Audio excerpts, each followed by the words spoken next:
दूसरे की मांगलिक भावना भरते हैं, दूसरे के लिए अच्छी भावना से भरते हैं, मंगल भावना से भरते हैं, तो अपना मंगल अपने आप ही हो जाता है। जब हम दूसरे के लिए सुख की कामना से भरते हैं तो हमारा दुख अपने आप दूर हो जाता है। अब आप कहोगे ये कैसे संभव है? कर्म सिद्धांत बताते हैं।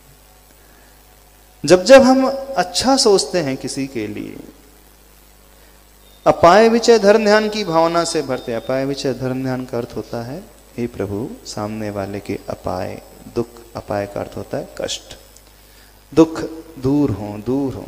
यदि तत्वार सूत्र आप लोगों ने पढ़ा हो, 6वां अध्याय आचार्य भगवान उमा स्वामी महाराज जी का, जब जब हम अनुकंपा की भावना से भरते हैं जीवों के प्रति, जब जब हम दान की भावना से भरते हैं, जब जब हम क्षमा की भावना से भरते हैं, देखना जब जब हम किसी के भले की भावना से भरते हैं, तो कर्म सिद्धांत ये कहता है हमारी आत्मा उसी समय से साता वेदनी कर्म का आश्रय प्रारंभ कर देती है।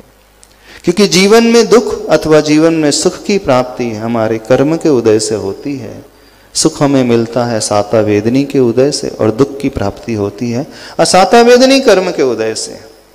तो जैसे ही हम अच्छा सोचने लगते हैं तो उसी समय से हम पुण्य प्रकृति को अपने भीतर आश्रवित करना शुरू कर देते हैं, बुलाना प्रारंभ कर देते हैं।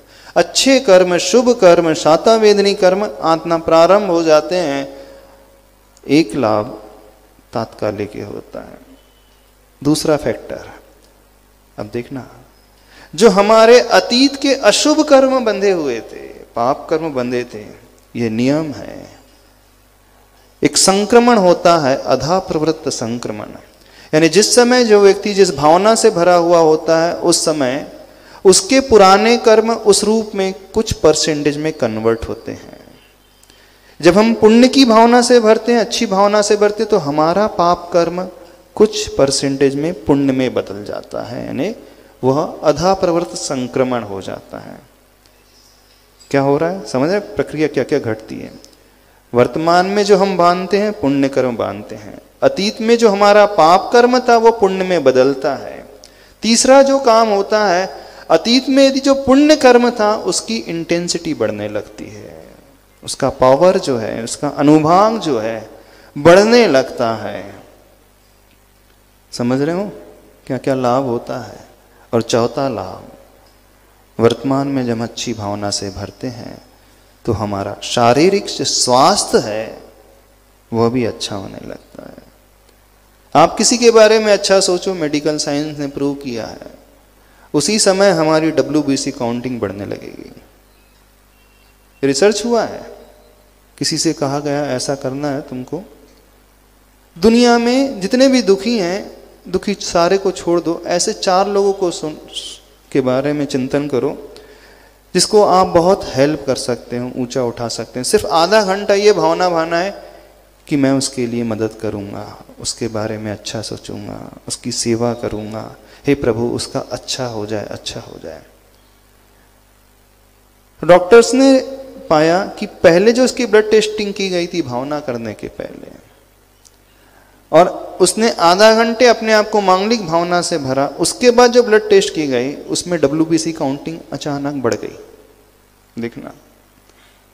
और दूसरा ग्रुप बनाया गया, उनसे कहा गया आपको कुछ नहीं करना है, अपने कट्टर दुश्मन के बारे में खूब सोचो, जितना बुरा कर सकते हो खूब उसका बुरा कर लो, मन से कर लो, मार सकते हो मार दो, उसका लॉस कर सकते हो लॉस कर दो, उसे गिरा सकते हो गिरा दो, उसका जितना अशुभ चिंतन कर सकते हो चिंतन करो। उनकी भी पहले ब्लड टेस्टिंग की गई और बाद में चिंतन के पश्चात ब्लड टेस्टिंग की गई, तो ये पाया गया निगेटिव चिंतन के पश्चात उनकी WBC काउंटिंग बढ़ गई। WBC और कुछ नहीं होता है, वाइट ब्लड सेल्स जो होते हैं, जो हमारी प्रतिरोधक क्षमता, रोग प्रतिरोधक क्षमता बढ़ाते हैं, इम्यून सिस्टम जो हमारा मजबूत करते हैं, वो WBC हमारे शरीर में जो है ब्लड में रहने वाले एक प्रकार से हमारी आर्मी है जो हमें सुरक्षित रखती है उन रोगों से, शत्रुओं से। तो जब जब ऐसे रिसर्च किया गया डॉक्टर्स की टीम ने, उन्होंने पाया जब व्यक्ति किसी का अमंगल सोचता है, बुरा सोचता है, तो नियम से उसका जो शरीर है ऐसे चेंजेस कुछ दिखाता है कि उसका इम्यून सिस्टम वीक हो जाता है। तो समझ में आ रहा है? तो कितने सारे बेनिफिट हो गए।